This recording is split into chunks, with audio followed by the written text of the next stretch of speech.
Bueno, como ya lo escucharon, la maestra Elena López es maestra normalista con licenciatura en lengua y literatura, con licenciatura en lengua y literatura y maestría en educación superior. Su experiencia laboral se sustenta en más de 40 años de servicio en los niveles de educación primaria, secundaria y normal. Asimismo, trabaja con con compañeros maestros de distintos niveles educativos a través de asesorías académicas. Actualmente trabaja en la Escuela Normal Superior contribuyendo a la formación de nuevas generaciones de maestros para la educación secundaria. La maestra es otro nivel, la maestra, la verdad. O sea, yo creo que no vamos a poder encontrar a otra maestra de este nivel ahorita. Actualmente yo creo que no la vamos a encontrar. Gracias, Uriel. La verdad es que hay muchos maestros mejores que yo. Nosotros aportamos muy poquito, pero lo hacemos con mucho gusto. Muchas gracias, maestra. Y bueno, para empezar, esta plática, como ya le había comentado, no es un tanto como formal, tan académica, como tal vez usted la pueda, como está acostumbrada tal vez, ¿no? A este tipo de charlas más académicas, más formales. Entonces, esta es un poquito más informal, ¿no? Un poco más como si se tomara una tacita de café con un amigo. Y Sí, pues me gustaría preguntarle algunas cosillas. No hay como un límite, no hay vaya, no hay quien nos pueda censurar en este momento, ¿no? Si usted quiere decir algo, con total libertad lo puede hacer, ¿va? Em, claro, yo sé que usted es muy respetuosa de todos modos, pero si se le quiere salir algo, usted con confianza, ¿eh, maestra? claro que sí, Uriel. Sí. Me da mucho gusto de verdad que esté aquí, maestra. Hay mucha gente que la quiere mucho y muchos alumnos que tal vez igual no pueden estar viendo esta transmisión, pero que seguramente yo le voy a compartir el link para que después usted la pueda compartir también a los demás. Va a quedar grabado todo esto. Bueno, maestra, entonces, mm, primero quisiera adentrarme un poquito en los cambios. Vaya, usted conoce un poquito más de esto, entonces quisiera adentrarme un poquito más en los cambios que han existido en cuanto a la formación de maestros, porque yo recuerdo, bueno, en el tiempo que estuve en la normal, eran otros tiempos, ¿no? Obviamente, pero yo creo que sí han cambiado un poquito, al menos he visto en varios de los cursos que han estado promocionando o algunas conferencias que tal vez han tenido y algunas cosas que tal vez nos decían unos maestros sobre anteriores generaciones, de que, no sé, por ejemplo, que había cursos no, que había materias, por ejemplo, que de historia y de filosofía y no sé cuántas cosas más, y que ahorita tal vez ya no se aplican tanto o que tal vez ya ya no se imparten, vaya, en las escuelas normales. Entonces, no sé usted cómo ha visto este cambio generacional entre vaya, entre varias generaciones. No sé cómo ha sido este cambio o si ha sido tal vez para bien o tal vez se va adaptando. ¿Usted cómo lo ve, maestra? Pues sí, efectivamente, mira, yo te puedo decir desde que yo me formé hace ya más de 40 años como maestra, a los planes que llevamos actualmente, obviamente ha habido bastantes cambios, muchos cambios. Esto obedece en primer lugar a la vida misma, a la dinámica misma. La vida es cambiante. Entonces, todo lo que rodea a la vida obviamente también tiene que ser dinámico e irse adaptando a las circunstancias. Eh, pero también mucho tienen que ver las políticas educativas a nivel nacional y en los últimos años inclusive a nivel internacional. Por ejemplo, la OCDE es un organismo que rige mucho las políticas económicas, la educación mundial de los países que están integrados a esta organización. Pero antes de que México fuera parte de este organismo internacional de la OCDE, pues sí, efectivamente la formación docente también tuvo sus cambios, ¿sí?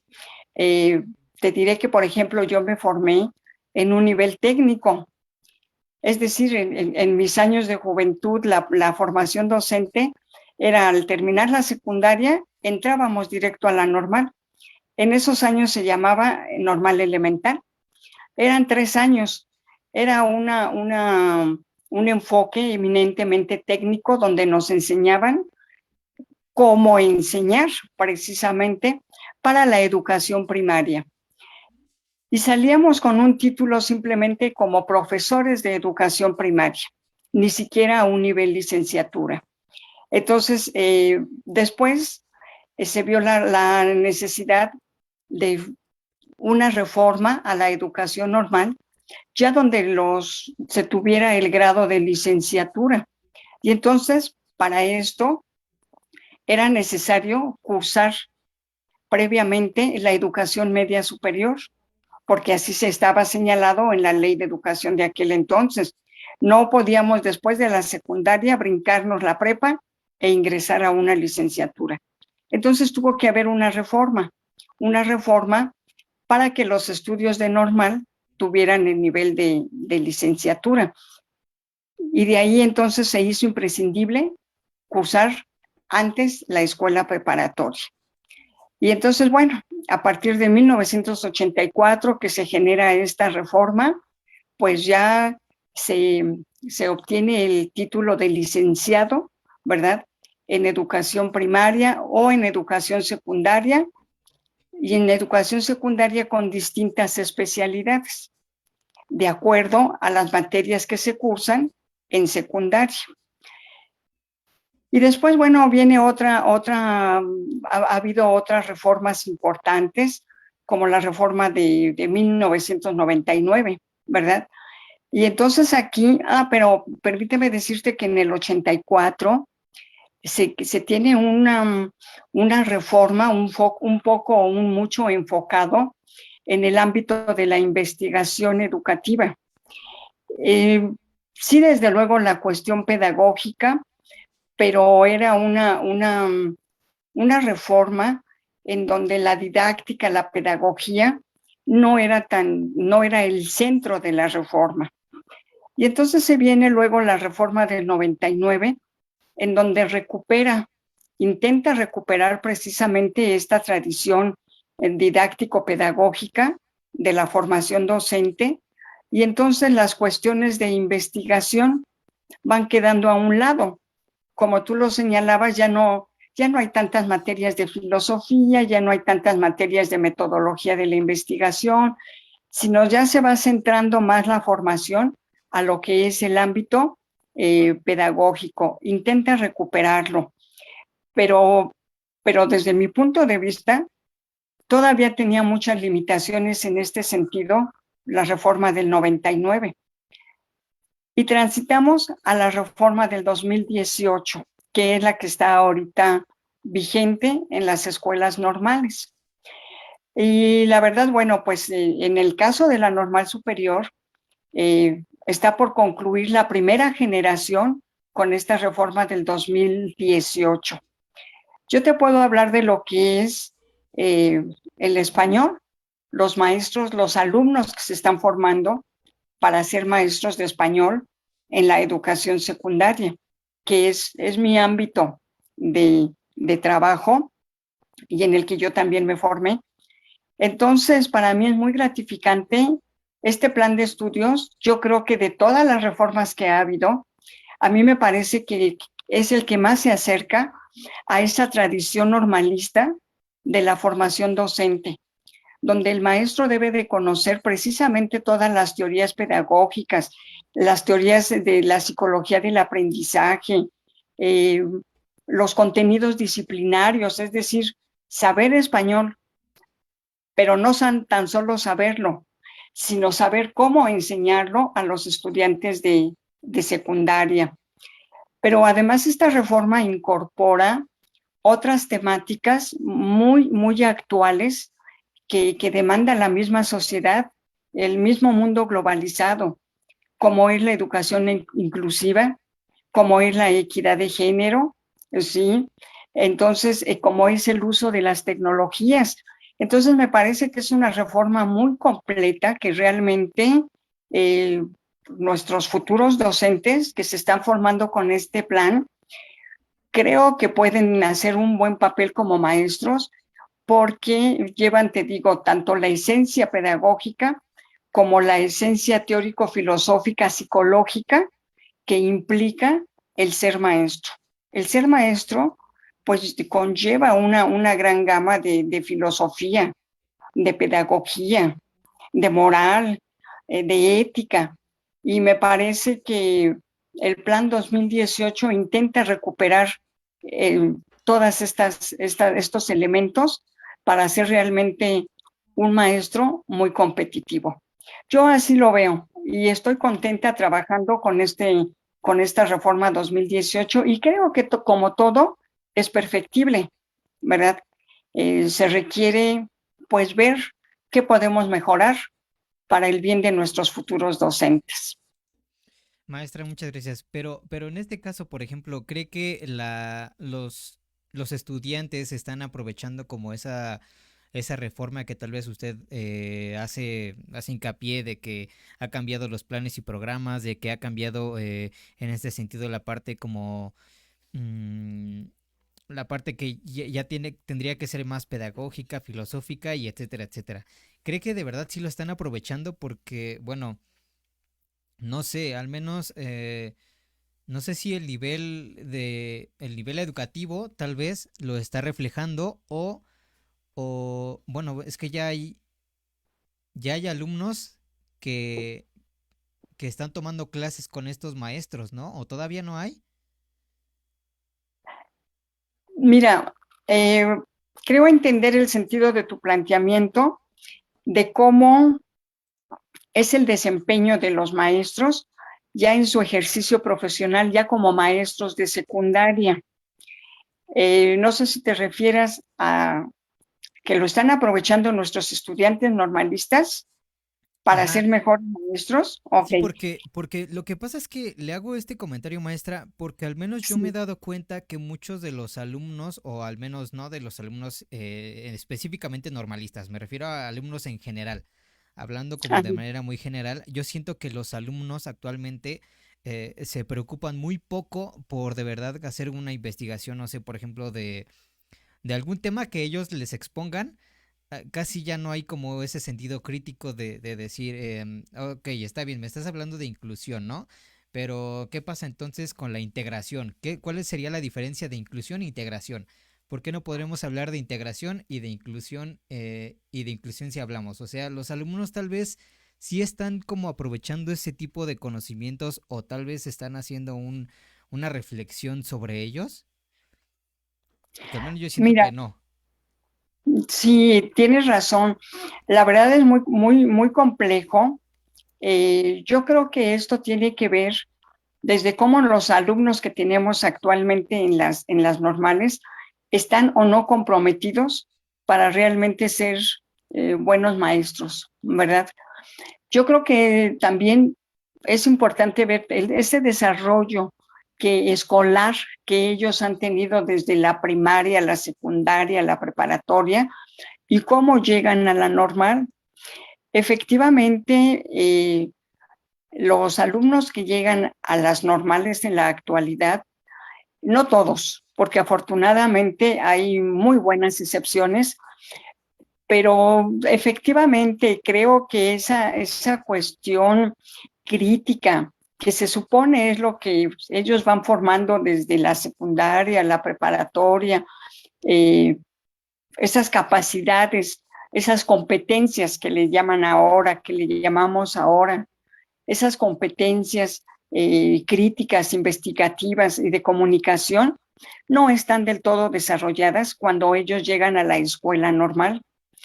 Para nosotros como formadores de docentes, sí representa todo un reto hacer que nuestros alumnos analicen, reflexionen, sean críticos, hagan propuestas, ¿verdad? Porque la verdad, el nivel con el que llegan a la normal eh, no es del todo favorable. Es todo un reto para nosotros. En algunos casos sí logramos que nuestros estudiantes puedan desarrollar este tipo de competencias, pero no del todo.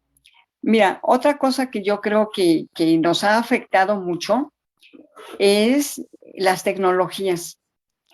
El Internet, por ejemplo, lejos de convertirse en una herramienta como lo es para tener más acceso a la información, investigar, ahora para muchos estudiantes la comodidad de copiar y pegar. A veces ni siquiera leen lo que están buscando en las páginas de Internet. La verdad es que creo que has tocado un punto muy sensible porque, bueno, yo hablé del plan de estudios, ¿verdad? Y creo que el plan de estudios pues está diseñado precisamente para trabajar con estudiantes de nivel superior. La formación de maestros ya corresponde a un nivel de estudios del nivel superior y para ello está diseñado el plan de estudios. Sin embargo, efectivamente los estudiantes tienen muchas carencias que, si me permites el comentario, también yo creo que tiene que ver eh, esta falta de compromiso, reitero, no de todos, pero sí de muchos o de algunos, esta falta de compromiso creo que tiene que ver, Uriel, con la identidad que tenemos para la formación docente, para la profesión docente.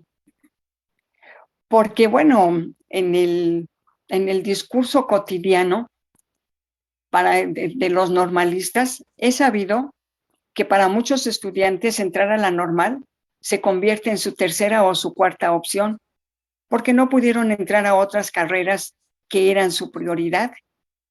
Y hay una frase que nosotros comúnmente decimos en el argot magisterial normalista, ¿no? De que pues aunque sea de maestro. Y creo que desde ahí empieza esta dificultad o esta limitante de la falta de compromiso porque no se está identificado con la profesión. Porque alguien que está identificado, pues se compromete, ¿no? Le echa ganas, estudia, pregunta, cuestiona, critica. Sí, porque precisamente pues es su ser, es su sentir. Pero el que entró como tercera, cuarta opción, pues ya le anda porque pasen los 4 años y que me den mi título para que aunque sea de maestro trabaje yo y después me voy a la universidad a estudiar otra cosa, en fin. Creo que ese punto de vista no hay que perderlo tampoco, porque creo que contribuye a que no se aproveche eso que tú mencionas. Efectivamente, no todos lo aprovechan. Creo que para concluir este comentario, Uriel, yo diría que son estos dos aspectos. Primero, el no tener antecedentes académicos suficientes para estar en el nivel superior. Y enseguida, que no hay una identidad con la profesión docente. Por eso creo que no se aprovecha del todo efectivamente. Y lo vemos cuando vamos a observar las prácticas ya profesionales. Hay alumnos que, caray, creo que nacieron para ser maestros y que con poco, con mucho, hacen un buen papel. Y otros muchos reproducen las prácticas con las que ellos se formaron en la educación secundaria y no quieren aprender. Ese sería mi comentario, Uriel. Muchas gracias, maestra. Y bueno, me gustaría profundizar un poquito más en ese tema, pero a la vez no, porque también quiero preguntarle sobre, por ejemplo, ahorita que mencionó sobre el Internet, ¿cree que esta parte del Internet, por ejemplo, los maestros, bueno, estoy seguro que casi nadie estaba preparado para esta situación, ¿no? De que cambiamos todo a la computadora y que ahora vamos a dar clases vía Zoom y que ya se acabó el tiempo de la reunión y que hay que armar otra y no sé cuánto y que no sirve mi micrófono y que ya se me fue el internet y que bla bla bla. Entonces fue un desastre como hablando generalmente para todos, ¿no? Tanto para los que están dando clase como para los que están tomando clase y que después van a dar clase. Entonces, ahorita que pasó este tiempo como de pandemia, de educación a distancia, ¿usted cree que los alumnos que, por ejemplo, van a terminar en este año, van a salir con la capacidad de dar clase frente a un grupo? Porque prácticamente perdieron pues bastante tiempo, ¿no? Yo creo que un año sí han de ver como perdido, ¿no? Entonces, yo recuerdo que cuando estaba ahí, lo que nos hacía o lo que nos iba consolidando más y más era dar clases o estar de prácticas una semana, unos días, pero era lo que de verdad nos hacía, lo que nos ayudaba como a formarnos, ¿no? Entonces, ellos que tal vez no estuvieron practicando como tal, ¿cree usted que esta generación que va a salir, porque no solamente es la escuela normal, sino que son muchas escuelas normales a lo largo del país, ¿no? Que van a salir con alumnos con estas características. ¿Usted cree que tal vez ellos van a tener la capacidad para enfrentarse a estos retos educativos que como país tenemos, que son muchísimos? Yo creo que sí, mira, indudablemente que de golpe y porrazo, válgase la expresión, tuvimos que transitar de un modelo presencial a un modelo virtual. Y obviamente ningún maestro, o al menos de la educación pública, realmente estábamos preparados para ello. Y no hubo tiempo para prepararnos o medio prepararnos.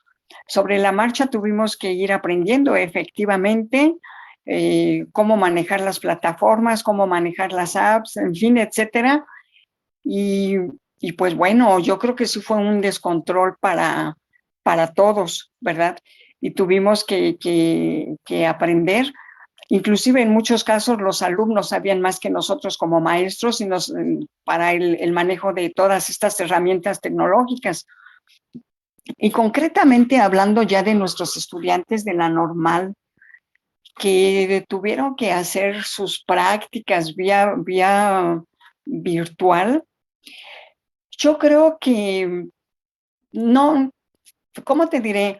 A lo mejor no aprendieron mucho de cómo dar una clase presencial, pero yo creo que sí tuvieron que ingeniárselas para poder dar sus clases virtuales de acuerdo a las disposiciones federales.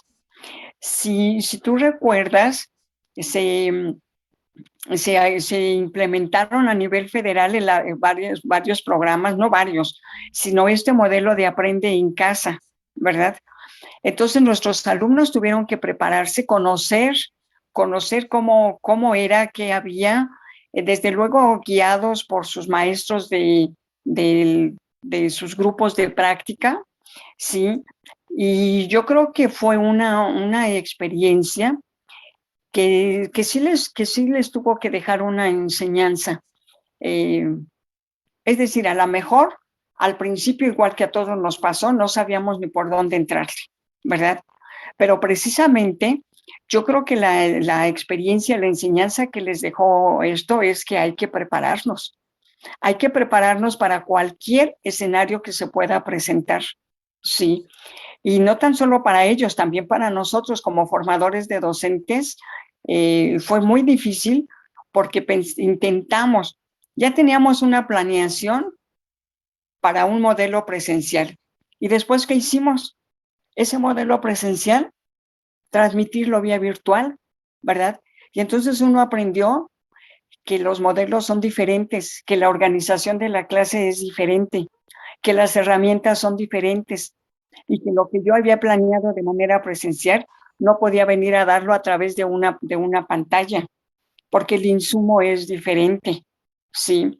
Y entonces uno dijo, bueno, pues tendré que ir desechando lo que ya tenía y ahora tendré que ir incorporando lo que la tecnología me ofrece. Eh, y fue todo un reto, Uriel, no tan solo para nuestros estudiantes, te digo, también para nosotros, porque entonces te enfrentas inclusive a otras formas de socialización, sí. No es lo mismo socializar frente a frente con tu estudiante, cara a cara, que a través de la pantalla. porque entonces están con los muchachos que no emprenden la cámara, con el internet que ya falló, con la señal que no está bien, los alumnos que no tienen internet, los alumnos que no tienen un teléfono, es decir, una serie de complicaciones que el maestro debe de tener la suficiente creatividad e iniciativa para ir sorteando todas estas dificultades que se nos presentaron a todos. Y entonces yo creo que nuestros estudiantes normalistas vivieron lo mismo cuando se enfrentaron a una práctica virtual. Y yo creo que para ellos fue todavía más complicado porque había que seguir las instrucciones o la manera en que su maestro titular de la escuela de práctica estaba trabajando. Y entonces fue muy, muy complicado para ellos, pero me parece que sí aprendieron, ¿no? ¿Cómo sortear estas dificultades? Ahorita ya se están incorporando a la práctica presencial y les está costando mucho trabajo, porque en algunos casos tuvieron la vivencia primero de la práctica virtual y ahora están teniendo la vivencia de la práctica presencial. Entonces, pues yo creo que sí están aprendiendo, yo creo que sí están aprendiendo y, y pues bueno, te repito, es todo un reto tanto para ellos como para nosotros. Ahora, ¿qué tanto los estudiantes de secundaria han aprendido con estas formas virtuales?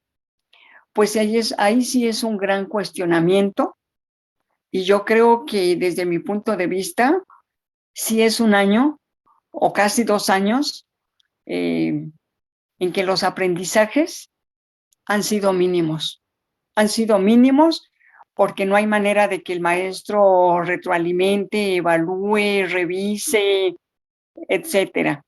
Y ya en confianza, como dices, yo te diré que estoy en contra de que haya una mínima calificación para todos los estudiantes. En el caso de educación básica, hayan aprendido o no hayan aprendido, darles una calificación aprobatoria. Me parece que esa es una política no muy propia en este ámbito de la virtualidad. Creo que efectivamente la preparación, los aprendizajes, pues se han quedado muy por debajo. Así lo vislumbro yo. Muchas gracias, maestra. Lo que usted comenta sí es importante. Y también tengo aquí un comentario de Ismael. Dice que usted habla de un tema donde los estudiantes normalistas tienen carencias, pero algunas veces los maestros de la normal no tienen el compromiso de estar frente al grupo. Entonces es falta de compromiso de los dos. Bueno, eso ya no lo podríamos decir nosotros, o al menos yo, pero no sé, yo creo que igual sí hay veces que es como parte de los dos, ¿no? Es que yo creo que esta parte de la educación, yo creo que tal vez es algo que no se toca mucho. am, de que los maestros necesitan también como no sé cómo decirlo, como presionar un botón de reinicio, ¿no? Como si tuvieran un botón de reinicio para que se los pudiéramos presionar y entonces ellos pudieran como regresar de donde comenzaron, ¿no? Imaginemos que inician con mucha alegría y con mucho entusiasmo y conforme va pasando el tiempo tal vez el cansancio, los problemas, problemas con los estudiantes, tal vez todo ello va como acumulándose, igual eso tal vez puede reflejarse como una falta de compromiso, pero yo creo que tal vez no es tanto así, sino que yo siento que es como un desgaste emocional de parte de los docentes y también un desgaste emocional un tanto de los alumnos. ¿O qué piensa usted sobre el comentario de Ismael, Sí, maestra? a lo mejor un poco se malinterpretó el comentario. A lo que voy es esa falta, más que falta de compromiso, lo que yo te decía, esa falta de identidad. Pero también yo creo que hablando no tan solo de la normal, sino de todos los planes de estudio que van en preescolar, primaria, secundaria, eh, creo que a veces las políticas educativas limitan eh, que realmente los estudiantes salgan bien preparados. Y entonces es muy típico decir que el maestro de de segundo de primaria se queja del de primero, del de tercero, del de segundo, el de cuarto, de tercero, así. Llegan a prepa y dicen, es que en secundaria no les enseñaron, y nosotros decimos, es que vienen con con muchas limitantes o limitaciones en las habilidades intelectuales. Pero yo creo que no es tanto en sí del estudiante. Yo del estudiante lo que sí veo, y lo veo mucho, bueno, no mucho, pues, pero sí lo veo, esa falta de identidad con la profesión cuando entran a la normal. Algunos a medida que van en su trayecto formativo, como que van generando cierta identidad con la profesión docente. Otros no lo logran, ¿no? Pero yo digo que va enfocado más a esa parte de la identidad profesional. Y esa falta de saberes o desarrollo de competencias con que llegan, yo creo que no es tanto producto de sí mismo, del estudiante como tal, sino es lo que los ciclos anteriores les aportaron, les aportaron. Y entonces yo creo que ya les decía, hablando ya en el nivel superior, obvio que es de ambas partes, y no tan solo en el nivel superior, en todos los niveles, ese compromiso profesional que debemos de tener todos los maestros, ¿sí? Y efectivamente, a veces los maestros, y aquí habrá muchos maestros que me están escuchando, sobre todo de secundaria, que atienden 3, 4, 5 grupos que se traducen en atender a 300, 400 o más estudiantes, ¿no? Y entonces, bien lo señala Suriel, todo eso implica un desgaste. Y lo mismo en la normal, ¿verdad? El maestro que atiende 3, 4 cursos o que va de una normal a otra, y también en secundaria, el compañero que sale corriendo de una secundaria y tiene que llegar a otra, y si no el retardo, y si no, bueno, yo creo que estamos muy metidos en esta cuestión del estrés laboral, porque además también todas estas cuestiones burocráticas que conlleva ahora el sistema educativo y que, bueno, eh, lejos de dedicar el 100% a la docencia, se atienden otras muchas tareas. Pero no dudo de que haya también formadores de docentes eh, que quizás, pues, también quizás les falle algo, no tengan tanto compromiso, pero porque finalmente en la viña del Señor habemos de todo, ¿verdad? Pero más bien yo digo que es esa cuestión eh, del desgaste, ¿verdad? Hay un libro que no sé si tuvieron oportunidad de leer en su formación docente, que se llama El malestar educativo, ¿no? Entonces, la verdad, los maestros estamos muy presionados, muy saturados por un sinfín de actividades y que a veces se refleja en la docencia, que no tendría que ser así, no tendría que ser así, ¿verdad? Pero bueno, finalmente somos seres humanos.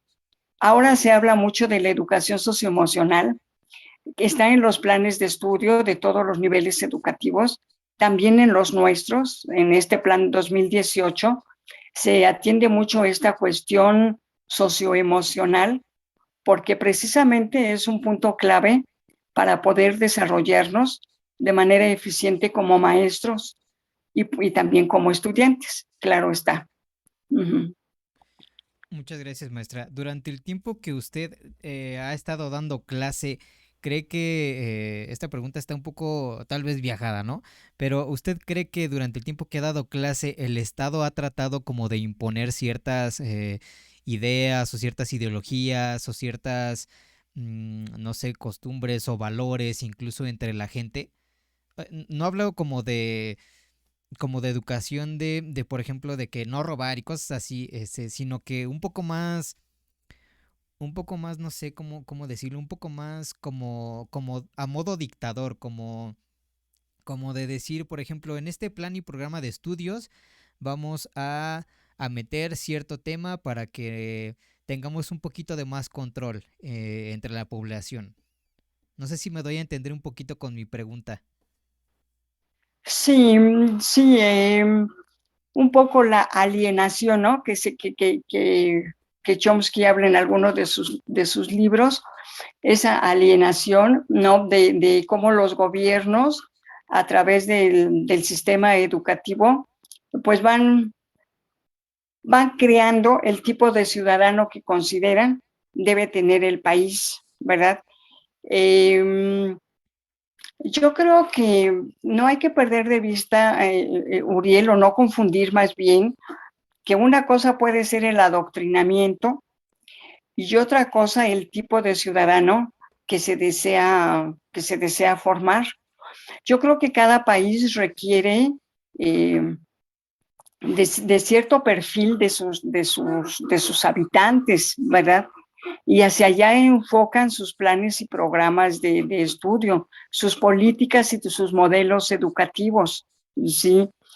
Mira, este es un tema muy interesante que a mí en lo personal me apasiona porque yo tuve la oportunidad cuando estudié la maestría precisamente de conocer esta postura de la teoría crítica de varios filósofos como Giroux ay, el brasileño se me fue ahorita su nombre,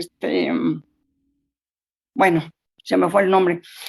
¿Cómo, cómo una educación basada a partir de esta teoría crítica, de cómo una educación en pos, para y por la libertad, donde cada maestro pudiera diseñar, ellos proponían cómo cada maestro pudiera diseñar sus programas, sus planes de estudio de acuerdo al contexto en que están trabajando. Me parece que ese sería lo ideal y eso sería lo quizás hasta utópico, ¿verdad? Pero me parece que eh, el maestro sí tiene libertad dentro de su grupo. Sí tenemos un modelo educativo, sí tenemos planes y programas de estudio que nos rigen de acuerdo a lo que se espera, ¿verdad? Reitero, al tipo de ciudadano que se intenta formar, eh, pero creo que dentro de las aulas, cada maestro tenemos libertad para sin transgredir, sin evadir, sin dejar fuera toda la política y el modelo educativo y los contenidos programáticos. Creo que cada maestro sí podemos eh, ir, ir, ¿cómo te diré?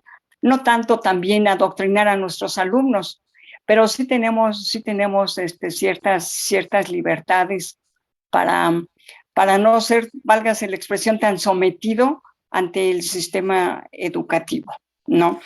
Y yo te Pero, pongo un ejemplo.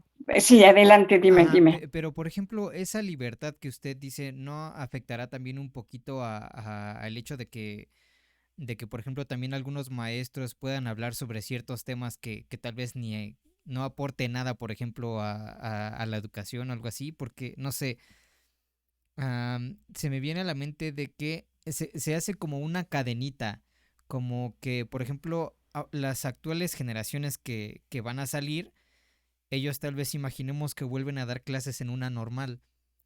Entonces, las ideas que tal vez se les fueron inyectadas o que tal vez ellos formaron durante su desarrollo en la normal, durante su paso de la normal, las van a tal vez a volver a replicar en un salón de clases y después en una misma normal, ¿no? Y después salen los estudiantes que tomaron clases con esos maestros y los mismos maestros van a volver a replicar y así se va haciendo como una cadenita, ¿no?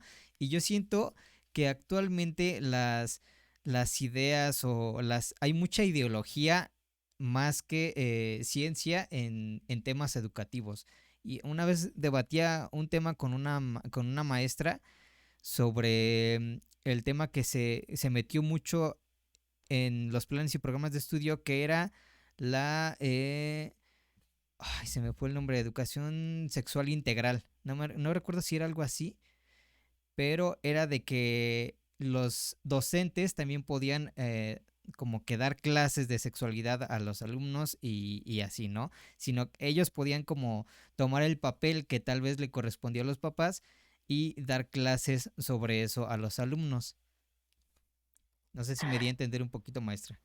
A ver, espero que sí. A ver, voy a intentar hacer mi comentario. Mira, este tema de la sexualidad es muy debatido y yo creo que los planes y programas ahí están y lo incluyen, ¿sí? Pero precisamente el maestro debe de tener la habilidad, el conocimiento, la pertinencia para tratar estos temas que en el ámbito, en el contexto que los van a desarrollar, eh, no afecten, no agredan a, a los padres de familia. ¿Sí? Mira, te comento que ahora se habla mucho del contexto, desde el diagnóstico. Tenemos que hacer un diagnóstico para dar las clases a partir y considerando el contexto. Y entonces, precisamente, yo ahí tengo mis contenidos programáticos, ¿sí? Pero no los voy a aplicar exactamente igual en todos los contextos. ¿Por qué? Porque entonces puede generar muchos problemas, no tan solo en el ámbito de la sexualidad, sino en otros muchos, en la religión, en las tradiciones, en las costumbres. Los papás o los propios estudiantes se pueden sentir afectados. Entonces, por eso es tan importante ese contexto. Y yo creo que lo que tú decías, que cierta ideología que el maestro transmite a sus estudiantes en la normal y luego ellos lo repliquen y lo repliquen, pues yo creo que es lo que precisamente se trata de evitar ahora con esa cuestión crítica. Hay una competencia que se enfoca precisamente a formar maestros críticos, ¿sí? Es decir, donde tú puedas tener tu propio criterio, tu propia ideología, tus propias formas de pensar, precisamente para no ir a replicar lo que viste en la normal. Y entonces, con base en esos contenidos programáticos que están ahí en mi plan de estudios, sí, pero bueno, no llevarlo tal cual. Y no tan solo la ideología, Uriel, puede ser también hasta la forma de enseñar, no. Pero yo creo que cada maestro tiene que ir generando su propio estilo, ya como una vez que nuestros estudiantes egresan, tienen que ir formando su propio estilo de cómo enseñar, de cómo comunicarse, precisamente para no repetir esas prácticas. Si ese es el caso, pues de alguna manera la normal, nosotros como formadores de docentes, pues sí estaremos entonces fallando en esa formación, porque no se trata de replicar y de imitar modelos, sino de crear los propios estilos de enseñanza. Y, y a lo mejor es un poco idealista lo que te estoy diciendo, ¿no? Que cada muchacho forme su propia forma de enseñar, cada futuro maestro y sus propias ideas y sean críticos ante el sistema educativo. Al decir crítico, no me refiero a estarse oponiendo por sistema a todo, sino ver cómo poder mejorar lo que la política educativa me está marcando. Yo docente, ¿cómo lo puedo mejorar para realmente formar a mis alumnos de secundaria o de primaria o de preescolar con esa palabra tan trillada que es la calidad, ¿no? Yo creo que ese es el sentido de las normales, sí. No sé si respondí al comentario. Sí, maestra, sí lo respondí, muchas gracias. Ah, es que podría profundizar en muchos, muchos temas, pero no quiero tampoco desaprovechar la oportunidad de preguntarle algunas cosas, como me gustaría, por ejemplo, que nos contara, imaginemos que tiene usted una máquina del tiempo en la que solo puede ir, la encendemos y puede usted meterse en ella y viajar a cierto periodo o tal vez ya sea en el futuro o en el pasado, para donde usted quiera. Es una máquina del tiempo. Y entonces en esa máquina del tiempo puede ir un día completo. Me gustaría saber a dónde viajaría. En el ámbito educativo, ¿verdad? Donde usted quiera, ¿Hacia, maestra. Puede hacia qué? ser ¿Hacia qué? educativo. Mira, yo la verdad a lo mejor, no sé, si yo tuviera la oportunidad de viajar en el tiempo como maestra, a mí me parece que una época a la que yo me remontaría, regresaría, sería a esta grande época de pedagogos mexicanos que creo que se ha perdido con el tiempo. Te puedo hablar de un Jaime Torres Bodet, ¿no? De un Gregorio Torres Quintero, de un inclusive, ¿no? José Vasconcelos, Alfonso Reyes, otros, digo que si no fueron netamente pedagogos, pero que sí aportaron mucho a la educación. Te estoy hablando de los años 50, cuando se creó la Secretaría de Educación Pública, y en donde México tenía una idea muy clara de lo que era la educación, de la educación básica sobre todo, esa formación que en su momento un secretario de educación, si mal no recuerdo, Reyes Heroles, que era la educación básica de 11 años, que le aportaban mucho, mucho, mucho al ámbito educativo y que tenían sus propias metodologías mexicanas para enseñar a leer y escribir, y cómo después en el periodo de Lázaro Cárdenas, antes se habló de estas misiones culturales, es decir, hacer llegar a la educación a los ámbitos más apartados de todo México.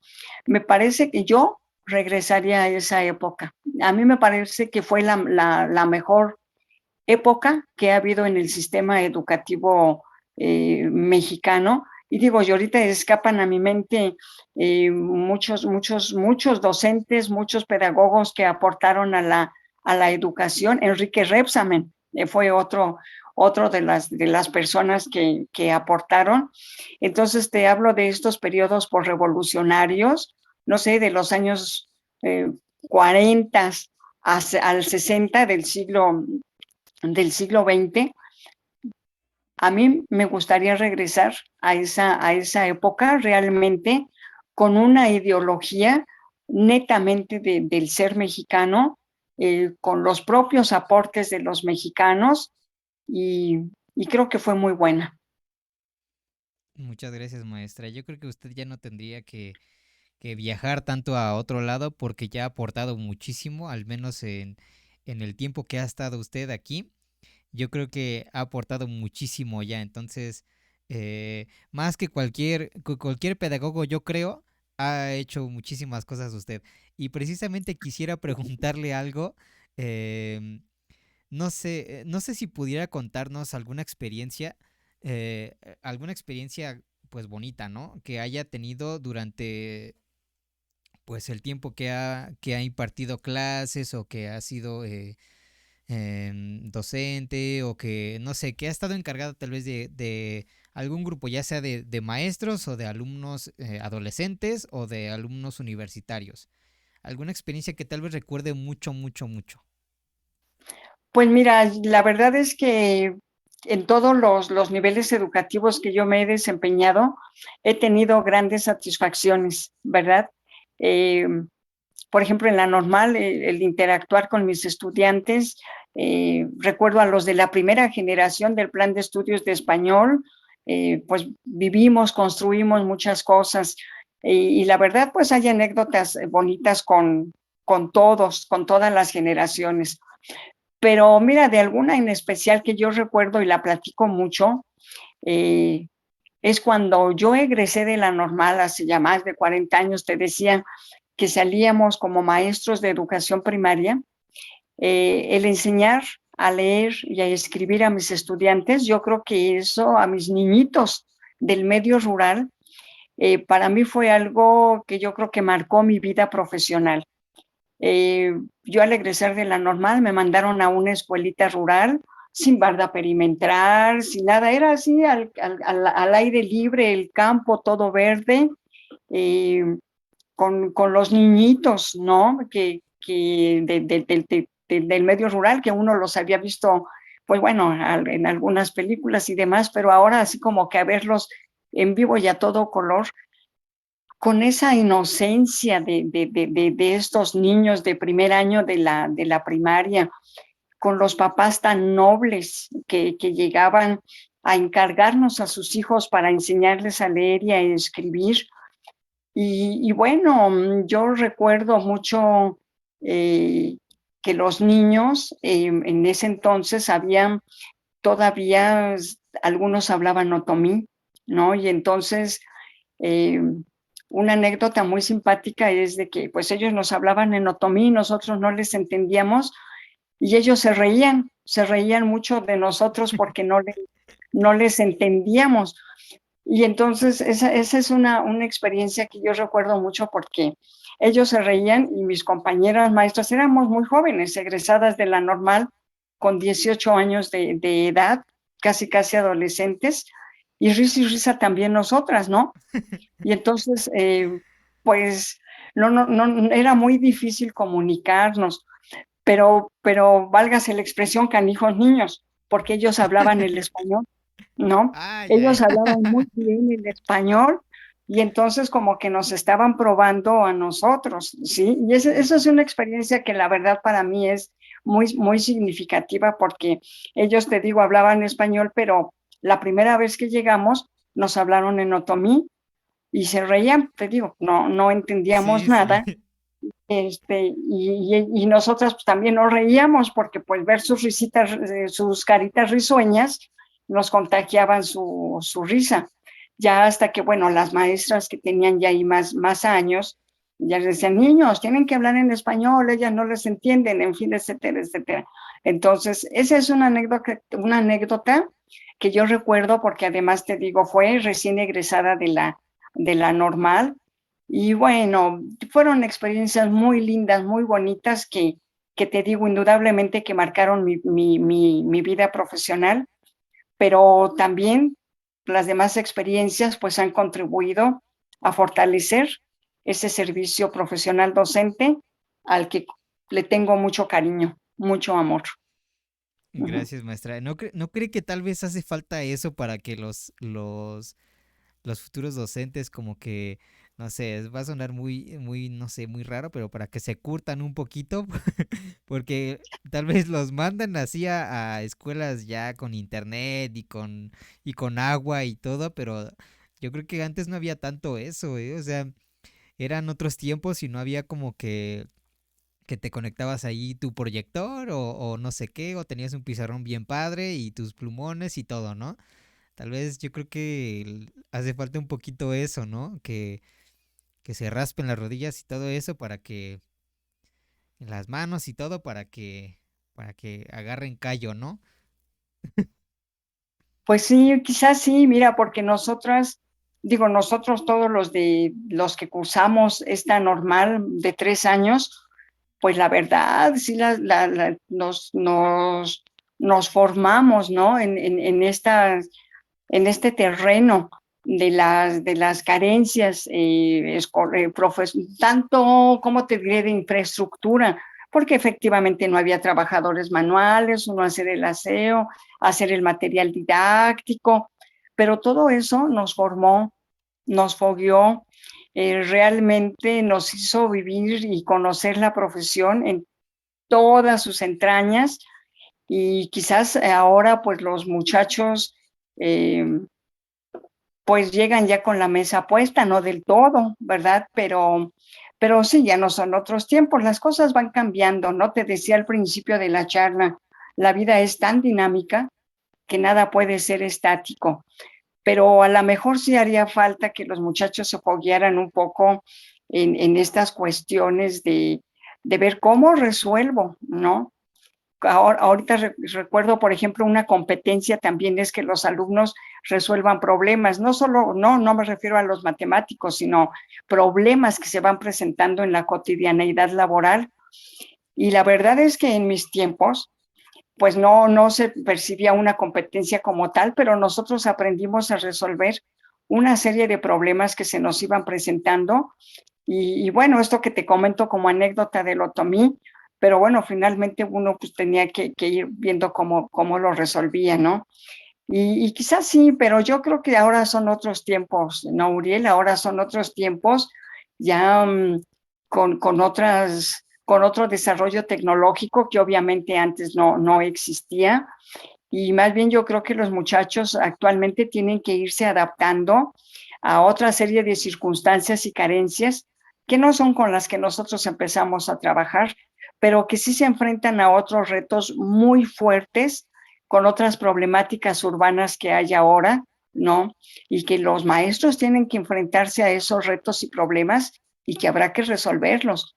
Yo creo que es lo mismo, pero las circunstancias y los tiempos han cambiado. Y finalmente, la normal está para que los muchachos se preparen para que puedan resolver toda esta serie de problemáticas y retos a los que se están enfrentando o se van a enfrentar. Gracias, maestra. Y quisiera hacerle unas últimas dos preguntas, tampoco para quitarle mucho su tiempo. Y la primera está medio volada, ¿no? Pero me gustaría preguntársela. Es que esto una vez lo pregunté y como que no me hicieron mucho caso, pero quisiera saber su opinión. Yo, al menos el avance tecnológico ha sido como ya monumental, ¿no? Toda esta parte de la tecnología ya ha avanzado muchísimo. De hecho, por ejemplo, no sé, incluso del teléfono que traemos, ¿no? El teléfono que traemos, conforme nosotros vamos escribiendo, el teléfono va aprendiendo lo que nosotros escribimos, ¿no? Sabe qué es lo que pensamos, qué no es lo que pensamos, qué estamos buscando, qué no buscamos, y lo hace por medio de algoritmos, ¿no? Son operaciones de programadores que tal vez hacen ahí cálculos para saber qué es lo que estamos o lo que queremos, ¿no? Incluso, por ejemplo, no sé, aparece publicidad tal vez de lo que ya buscamos anteriormente incluso hasta de lo que hablamos. Entonces, la tecnología ya está como en otro nivel, ¿no? Y hay un tema que tal vez, no sé si ha escuchado, que es sobre el transhumanismo de personas que tal vez empiezan como ¿cómo decirlo? Por ejemplo, hay gente que no se identifica con un ser humano, entonces se pone aletas en la cabeza y hace cosas raras, ¿no? Pero los transhumanistas piensan que el ser humano es imperfecto, entonces en su imperfección del ser humano buscan hacerlo de alguna forma perfecto, ¿no? Que tiene muchas carencias, que por ejemplo, no tiene mucha fuerza física, que tal vez va envejeciendo, que tal vez puede llegar a morir y etcétera, etcétera, ¿no? Entonces, ¿cree usted que la inteligencia artificial pueda, uno, ya sea que superar al ser humano como en cuestiones educativas, en cuestión de aprendizaje, o dos, que tal vez se puedan implantar, no sé, por ejemplo, una memoria RAM, un disco duro en la cabeza, una memoria USB y puedas almacenar información de manera que no necesites a un docente? Y la última pregunta es es que de una vez para decirse la maestra y también vaya como organizando todo. Y la última pregunta, eh, no sé si nos pueda también contar tal vez alguna historia que tal vez no sea muy agradable o que tal vez usted recuerde mucho, pero que igual si es personal obviamente no, pero que tal vez le haya ayudado a fortalecerse, ¿no? Porque tal vez las experiencias padres igual pues no sé, nos complementan mucho, ¿no? Pero yo creo que también las experiencias negativas también han ayudado bastante a fortalecernos. Y son esas dos preguntas, maestra. Ok, la primera, mira, yo no sé qué pueda deparar la ciencia en el futuro con estas, con todo esto que tú has comentado de lo que planteaste en la primera pregunta. pero yo creo que la inteligencia artificial puede ser el caso. Un poquito te contextualizo.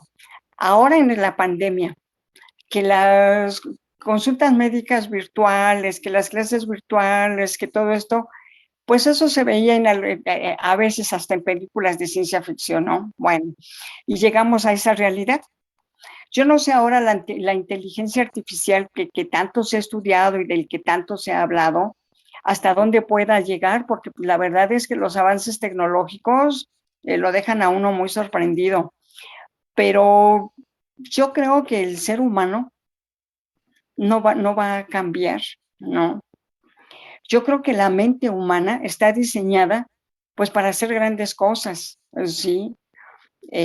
Simplemente esto que tú has comentado es producto de la mente, de la inteligencia humana, del cerebro, pero indudablemente que, pues yo no sé si en el futuro se pueda lograr, ¿no? Sería un gran avance tecnológico, pero yo creo que entonces, desde mi punto de vista, se iría perdiendo esa esencia humana. Nos convertiríamos propiamente en robots, ¿no? Si de por sí ya hay robots que hacen grandes, grandes cosas, ¿sí? Entonces, ¿por qué? Pues porque la ciencia va avanzando y bueno, se van descubriendo otras muchas cosas. Pero yo creo que el ser humano es el ser humano, su naturaleza, su esencia, siempre estará vigente, ¿no? Y aquí pudiéramos desprender, como tú dices, otros temas más polémicos, ¿no? Como los libros, si se Sí, sustituyen, no se sustituyen, ¿no? Y van surgiendo más y más y más y sí. más temas si nos pudiéramos aventar una charla de días, ¿no? Pero no, yo creo que el ser humano, te repito, es eso, su esencia, su naturaleza. El cerebro indudablemente que no va a cambiar. Claro, a lo mejor científicamente, si se hiciera necesario en alguien que, que el cerebro no funcione por alguna circunstancia y la inteligencia artificial le puede proveer de mucho, pues adelante. Pero yo creo que en lo general, la esencia humana, ahí está. Y tu segunda pregunta, ¿qué es una experiencia negativa en el servicio? Pues sí, lo ha habido también. Yo creo que es parte del equilibrio de la vida misma, las cosas buenas y las cosas malas, ¿no? Eso nos fortalece como individuos, como personas, nos hace crecer, nos genera pues muchas formas de vida. Y bueno, yo te pudiera decir de una anécdota muy negativa que viví con un supervisor cuando yo trabajaba en las escuelas primarias. Eh, creo que un problema que yo tuve o que quizás tenga todavía, creo que no, porque uno va madurando, es que yo cuando egresé de la escuela normal siempre fui muy crítica con el sistema educativo, con con los compañeros, con las autoridades, y creo que nunca lo hice de manera irrespetuosa, pero yo cuestionaba mucho, ¿no? Yo cuestionaba mucho, entonces eh, eso a veces a la autoridad no le gustaba, y bueno, y pues tuve que afrontar una serie de problemas que se suscitaron a raíz de esas situaciones de del cuestionamiento, de la crítica, no por un mal desempeño docente o por malos resultados, sino porque pues se cansa la autoridad, ¿no? De no aceptar